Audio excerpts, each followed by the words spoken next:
partial government shutdown. From what we hear, what we read, looks like this one could go on a while. Do you think it lasts past January 3rd when the Democrats take control of the House? I do. I don't believe Nancy Pelosi has any incentive not to simply allow this to continue, get her speakership established, have that critical vote, and then probably say, look, no compromise. I didn't want a wall. My left-wing support doesn't want a wall. And it could go well into a new Congress, one that I will not be at it for the first time in 18 years. Yeah, I know. You're moving into a new position and leaving the House of Representatives. I think that gives it or lets you have kind of an interesting perspective, almost looking in on this as an outsider or an outsider to be. What do you make of the way your own party, the Republican Party, handled it this time around politically? Well, it's always a difficult strategy. The one thing that was done well was a big chunk of the government is open and fully funded, so that it's a little more isolated. Obviously, the president as commander-in-chief will continue to deal with some of the essential areas, homeland security and defense.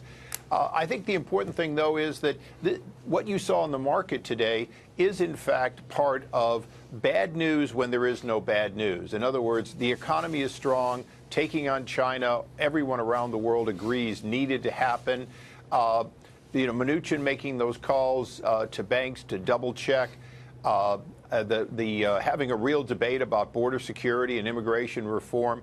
All of these things have worried the market into overselling, and everyone knows it. But in fact, we're not done overselling before we get a rally that is probably going to be second to none in modern times. You might be right. We're waiting for it. Everybody waiting for it to see when that turnaround will come. Since you brought it up, let me ask you about the Mnuchin calls in terms of whether or not something like that should have been made public. You're calling up the bank CEOs, as you say, to double check, make sure they're all right, they have enough cash on hand to lend, they don't have any liquidity issues. They say, yeah, we're fine. And the Treasury is telling us this was just a preemptive move after all the volatility that we've seen. But it seems like a lot of investors took it as, wait a minute, do we have a problem that we didn't think was a problem? And they started to overthink it a little bit. Do you think these calls should have been made public? Well, I think you've universally heard that it probably would have been better not to have them public. I don't have Secretary Mnuchin's perspective. I will tell you that had it been me, at least as a private citizen, I'd have called Jamie Dimon up and said, where do you think the banking industry is? Give me your perspective, and probably taken that to the bank without a second call. But having said that, belt and suspenders sometimes is a good idea. Nobody wants that black swan event. And, when in 2009 they called it a black swan, when in fact everybody saw the overinvestment in speculative housing. So we don't have that situation now. What we have is a core good economy. A lot of things that need to be fixed are underway, including regulatory reform.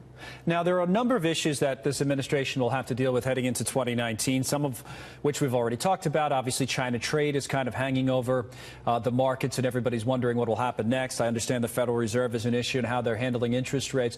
But the president's also under a lot of political pressure, not necessarily because of the government shutdown, but as you know, you would think at some point in the next few months we'll hear what the special counsel Robert Mueller has to say. How concerned should the public be and the investment community be about that, do you think?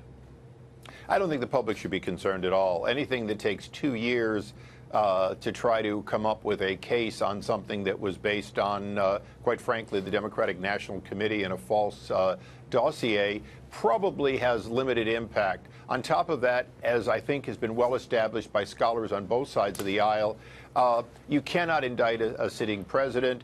The president certainly didn't do anything that would be, quote, an impeachable offense. So what we're dealing with is that the special prosecutor may come out with additional indictments. He may come out with allegations.